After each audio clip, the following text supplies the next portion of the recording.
যদি আপনার সামর্থ্য থাকে ডাব খাওয়াবেন। ম্যাম হ্যাঁ, কল দিচ্ছি। আমি এই জুসটা কি আমার বাচ্চারা খাওয়াতে পারবো? বুঝতে পারো এটা কি আপনি বানিয়েছেন? জি জি কি ট্যাং জি। বাহির থেকে আনো নাকি এই দোকান থেকে আনা? এই বাংলাদেশের দোকান থেকে আনা? বাংলাদেশের দোকান থেকে। লোকাল দোকান থেকে আনছেন? না, খাওয়াবেন না।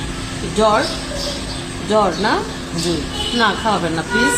কারণ এটা খেলে এই প্রক্রিয়াজাত এটা খেলে জুসটা খেলে জন্ডিস হবে, জন্ডিস হবে, লিভারের সমস্যা হবে, অনেক কিছু হবে। ঠিক আছে, অনেক কিছু হবে, আপনি খাওয়াবেন না।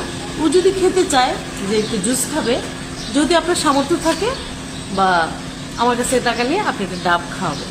ঠিক আছে, আর ওকে বুঝিয়ে বলবেন যে তোমার আন্টি বলেছে এটা খাওয়ানো যাবে না। ঠিক আছে, এটা খাবে না। আর বাচ্চাদেরকে এগুলি প্রক্রিয়াজাত খাবার খাওয়াবেন না। ঠিক আছে, ঠিক আছে। হ্যাঁ, ভালো থাকবেন, সুস্থ থাকবেন, আর বাচ্চাকে যত্ন নেবেন। প্রয়োজনে ঘরের মধ্যে আলু ভর্তা দিয়ে ভাত খাওয়াবেন, বাট এগুলি খাওয়াবেন না, চিপস খাওয়াবেন না, এগুলি একেবারে বর্জন করে দেন। বাচ্চারা সুস্থ থাকবে। আপনি চান না আপনার বাচ্চা সুস্থ থাকবে? অবশ্যই। অবশ্যই। ঠিক আছে, এটা খাওয়াবেন না, আপনিও খাবেন না, দরকার নেই তো। আপনি একটা ডাবের পানি খাবেন। ঠিক আছে, ঠিক আছে। Thank you so much. আসসালামু আলাইকুম। ওয়ালাইকুম।